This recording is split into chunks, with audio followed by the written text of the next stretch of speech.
គេមើល story ខ្ញុំដូចមុនសន្តំខ្ញុំគិតឡើងដល់ណាណៃ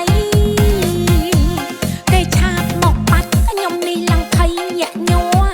គេសួរអូនល្អនៅក្រមុំឬមានប្តីខ្ញុំឆ្លើយចាស់ចាំងនៅ single ទេរាល់ថ្ងៃប៉ុន្តែសយអីប្រាប់គេតែគេមិនជឿឡើយជួបកន្លំត្រូវចិត្តតែគេខ្លាចខ្ញុំមានប្តីអះអាងសឹងអីនេះយាយគ្រប់សពអស់ហើយតែគេនៅមិនជឿតែខ្ញុំគ្មានគូពីកើបានចឹងហេងសយអេមួយជីវិតហើយខ្ញុំហើយ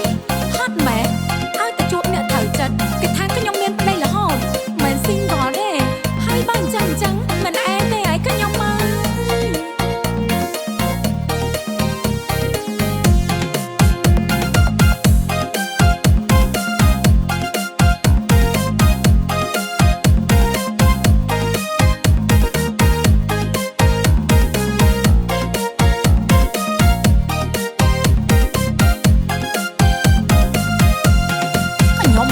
ខ្ញុំមិនដឹងល្មិចល្មាទេ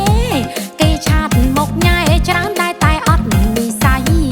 ជួបមនុស្សមិនត្រូវចិត្តកុហកគេថាខ្ញុំមានប្តីមានកូនពីរបីដើម្បីឲ្យគេជប់ញ៉ែខ្ញុំដល់ជួបប្រុសស្អាតត្រូវខ្នាតត្រូវទាំងស្តង់ដាអូយរូបរាងសង្ហាសាច់ដុំនោះក៏ធំខ្ញុំលងឡើងស្ដោកពេលដែលគេមើល story